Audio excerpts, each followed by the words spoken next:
उज्जैन में कपिल नाम का एक आदमी भांग की पकौड़ी और ठंडाई का ठेला लगाता था। कपिल कई सालों से ये काम कर रहा था। उसकी भांग की पकौड़ी और ठंडाई पूरे गांव में बड़े प्रसिद्ध थी। जो भी उसकी भांग की पकौड़ी खाता, वो खाता ही रह जाता।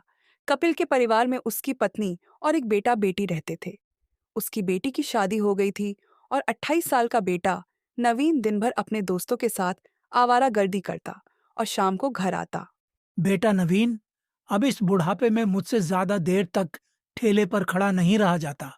ऐसा कराकर तू भी मेरे साथ ही चला कर, जिससे तू भी मेरी तरह भांग की पकौड़ी और ठंडाई बनाना सीख जाए। अरे नहीं नहीं पिताजी, मैं आपकी तरह ये काम नहीं करना चाहता। मुझे ये सब काम पसंद नहीं है। मैं तो बड़े शहर जाकर नौकरी करना चाहता हूँ, नौकरी। इतना कहकर नवीन फिर से अपने दोस्तों के साथ तफरीह करने घर से निकल जाता है। देखा तुमने अंगूरी, ये लड़का बिल्कुल भी मेरी बात सुनने के लिए तैयार ही नहीं है। पता नहीं क्या होगा इस लड़के का। आप चिंता क्यों करते हैं जी? आप तो बस शिव जी पर विश्वास रखिए। वो एक दिन सब ठीक करेंगे। अंगूरी और कपिल भगवान महादेव और माँ पार्वती के बड़े भक्त थे। वो हर रोज सुबह शाम उनकी पूजा पाठ करते थे। ऐसे ही कुछ दिन बीत जाते हैं। कपिल सुबह से ठेले पर भांग की पकौड़ी और ठंडाई बेचता था और शाम होते ही घर चला जाता था। अगले दिन एक साधु बाबा उसे रास्ते में मिल जाते हैं। बेटा, बहुत जोर की भूख लगी है। 4 दिन से भूखा हूँ, मुझे कुछ खाने को दे दो बेटा। कपिल ने जल्दी से आलू की पकौड़ी की प्लेट निकाली और बाबा को खाने के लिए दे दी। ये लो बाबा, ये खा लीजिए। साधु बाबा झट से सारी आलू की पकौड़ी खा लेते हैं। फिर वो साधु बाबा कपिल से पूछते हैं। बेटा, तू इतना उदास क्यों है? कपिल उन्हें सारी बात बताता है। बेटा, तू एक काम कर। कुछ दिन के लिए तू मेरे साथ मेरे आश्रम में चल और वहीं चलकर रहना। और हाँ, घर में किसी से इस बारे में कुछ मत कहना। लेकिन बाबा, ऐसे तो मेरे बेटे और मेरी पत्नी को मेरी चिंता होगी। वो परेशान हो जाएंगे। कुछ नहीं होगा बेटा, तू बस मेरे साथ चल। कपिल उस साधु के साथ चला जाता है। ऐसे ही अंधेरा हो जाता है। अंगूरी और नवीन को उसकी चिंता सताने लगती है। इतनी देर हो गई है, लेकिन तुम्हारे पापा अभी तक घर नहीं आए।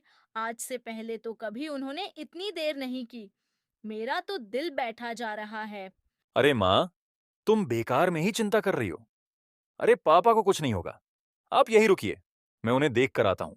नवीन कपिल को ढूंढने निकल जाता है, लेकिन पूरे रास्ते उसे कपिल कहीं भी नहीं दिखता। वो उस जगह भी जाता है जहां कपिल पकौड़ी का ठेला लगाता था, लेकिन वो वहां भी नहीं मिलता। ऐसे ही कुछ दिन बीत जाते हैं। कपिल का कुछ अता पता नहीं था। अंगूरी का रो रोकर बुरा हाल था। ऐसे ही कुछ दिन और बीत जाते हैं। फिर एक रोज मेरी तो कुछ समझ में नहीं आ रहा। अब इस घर का खर्चा आखिर कैसे चलेगा? उन्होंने कितनी बार तुझसे कहा कि पकौड़ी और ठंडाई बनाना सीख ले, लेकिन तूने तो जैसे उनकी बात ना सुनने की कसम खा रखी थी। अरे माँ, अब मुझे क्या पता था कि एक दिन अचानक पापा इस तरह से कहीं चले जाएंगे। लेकिन मैं अपने पापा के काम को आगे बढ़ाऊंगा। अब मैं पकौड़ी और ठंडाई का ठेला लगाकर बेचूंगा। लेकिन तुझे तो पकौड़ी और ठंडाई बनानी आती ही नहीं, फिर तू कैसे? अब नवीन यूट्यूब की मदद से पकौड़ी और ठंडाई बनाना सीखता है, लेकिन कोई भी पकौड़ी और ठंडाई नहीं खरीदता, क्योंकि ना तो नवीन को कोई जानता और ना ही उसे उतनी अच्छी तरह पकौड़ी और ठंडाई बनानी आती थी। ऐसे ही 7-8 दिन बीत जाते हैं। वो हर दिन वहां आता और पकौड़ी और ठंडाई बनाकर बेचता, लेकिन कोई भी उससे पकौड़ी और ठंडाई नहीं खरीदता, क्योंकि ना तो उसे कोई जानता था और ना ही वो कपिल की तरह स्वादिष्ट पकौड़ी बना पाता था। फिर थक हार कर वो एक दिन शिव जी के मंदिर जाता है और उनसे हाथ जोड़कर प्रार्थना करता है। हे शिव जी, अगर ऐसे ही चलता रहा ना, तो मैं तो बर्बाद ही हो जाऊंगा। घर में जो थोड़ी बहुत बचत थी, वो तो मैंने पकौड़ी और ठंडाई के सामान में लगा दी। कुछ दिन से सारी पकौड़ी और ठंडाई बेकार ही जा रही हैं। काश मैंने पापा की बात सुन ली होती और उनसे अच्छे से पकौड़ी और ठंडाई बनानी सीख ली होती।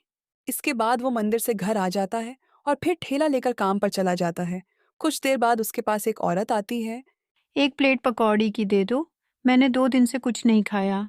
नवीन उस औरत को एक प्लेट पकौड़ी की दे देता है, जिसे खाते ही औरत कहती है। चॉइस में नमक और बेसन कितना तेज है, क्या तुझे पकौड़ी बनानी नहीं आती? यह सुनकर नवीन की आंखों से आंसू बहने लगते हैं और वह रोते हुए उसे सारी बात बताता है। अच्छा तो यह बात है, कोई बात नहीं। मैं पकौड़ी और ठंडाई बनानी सिखा दूंगी और तुम चिंता मत करो। अब वो औरत रोज उसके ठेले पर आकर उसे पकौड़ी बनानी सिखाने लगी। अब उसकी अच्छी कमाई होने लगी थी। अब उस औरत ने भी उसके ठेले पर आना बंद कर दिया था। ऐसे ही पूरे 3 महीने बीत जाते हैं। अब वो पूरे ठेला अच्छे से अकेले संभालने लगा। उधर साधु बाबा के साथ कपिल आराम से आश्रम में रहने लगा। कपिल से साधु बाबा ने कहा, बेटा, अब समय आ गया है कि तू अपने घर लौट जा। अब तेरी परेशानी खत्म हुई। कपिल अपने घर आ जाता है। उसे देखकर उसकी पत्नी फूट फूट कर रोने लगती है। फिर वो अपनी पत्नी को सारी बात बताता है। अंगूरी, वैसे नवीन कहाँ है? वो कहीं नजर नहीं आ रहा। वो पकौड़ी का ठेला लगाने गया है जी। ये सुनकर कपिल खुश हो जाता है और जल्दी से उस जगह जाता है जहां नवीन ठेला लगाता है। कपिल देखता है कि नवीन के ठेले पर लोगों की खूब लंबी लाइन लगी हुई है और वो सभी उसकी खूब तारीफ कर रहे हैं। ये सब देखकर कपिल की आंखों में आंसू आ जाते हैं और अपने बेटे को जाकर गले से लगा लेता है। मेरे बेटे शाबाश। पापा, आप ठीक है? आप कहाँ चले गए थे? हमें आपकी कितनी याद आती थी। कपिल उसे सारी बात बताता है। बेटा को साधु बाबा बहुत अच्छे थे। आपको देखकर मैं सचमुच बहुत खुश हूँ पापा। अच्छा पापा, क्या आप मेरे हाथों के बनी पकौड़ी खाना पसंद करेंगे? हाँ हाँ, क्यों नहीं मेरे बच्चे। क्योंकि वो उसकी बनाई हुई पकौड़ी उससे भी ज्यादा स्वादिष्ट बनी थी। अब वो दोनों बाप बेटे रोज मिलकर पकौड़ी और ठंडाई बनाते हैं। एक शाम जब वो घर आने लगते हैं तो देखते हैं कि वही साधु बाबा। हमें पकौड़ी नहीं खिलाओगे बच्चा? अरे साधु महाराज, आप यहाँ, हाँ हाँ अभी लो। कपिल उन दोनों को पकौड़ी खाने को देता है। जानते हो नवीन बेटा, यह वही साधु महाराज है जिनके आश्रम में मैं 3 महीने तक रहा था। और पापा, ये वही आंटी जी है जिन्होंने मुझे इतने स्वादिष्ट पकौड़ी बनानी सिखाई थी। पकौड़ी खाते ही वो दोनों शिव जी और पार्वती जी के रूप में प्रकट हो जाते हैं। उन्हें देख दोनों बाप बेटे हैरान रह जाते हैं। बेटा नवीन, अब से अपने पापा की आज्ञा का पालन करना, इसी में तुम्हारी भलाई है। और किसी भी बात की चिंता मत करना, हम तुम्हारे साथ हैं। अब से तुम लोगों को भी किसी चीज की कमी नहीं होगी। आशीर्वाद है हमारा। दोनों को यह कहकर वो अंतर ध्यान हो जाते हैं। उस दिन के बाद से उनका पकौड़ी का व्यापार और भी अच्छा चलने लगता है। अब वह हर रोज जब भी पकौड़ी बनाते तो सबसे पहला भोग भगवान शिव और माता पार्वती को लगाते। कुछ ही महीनों में वह खुद की एक बड़ी सी दुकान खोल लेते हैं। साथ ही कच्चे घर से हटकर अपने लिए बड़ा पक्का घर बनवा लेते हैं।